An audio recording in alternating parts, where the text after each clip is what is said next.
Hey guys, today I'm going to go over the four types of villains, and you're going to go into detail on one. So basically, you have, okay, so the first one is the monster. That's, your Saurons, your Voldemorts, your Jokers. I mean, the ones that aren't supposed to be even remotely relatable. They're just there to mess stuff up. In my story, it's the Nameless. You don't get to learn anything about him. You don't get any dialogue and all that. The man just shows up and just does stuff. He just destroys stuff. Then you have, the one that's supposed to be kind of relatable, the one that's supposed to be more human. These are, your Thanoses, ironically enough, where you can kind of understand their motives. You don't agree with them, but you do understand them. And sometimes you can even debate them. Um, this would be like my Adam Carvers or my Blake Reachers. Um, the next one that you have are rivals. They're not evil at all. These are your Apollo Creeds, your Ivan Dragos. The people that are really just antagonists because they happen to be in the protagonist path. Like Apollo Creed and Rocky wasn't evil at all. He was a great man. Went on to he went on to like train with Rocky and all that.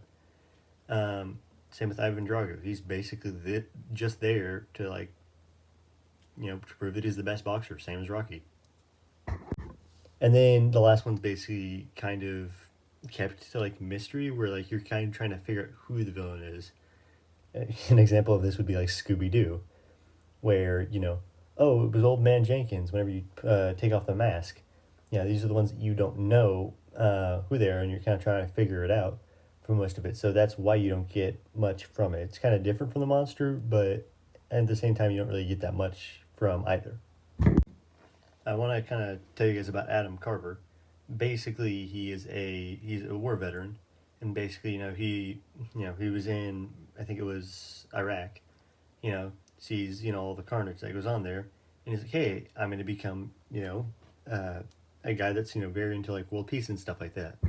But nobody listens to him. So without spoiling the events of the book, he takes certain steps to make sure that people will listen to him.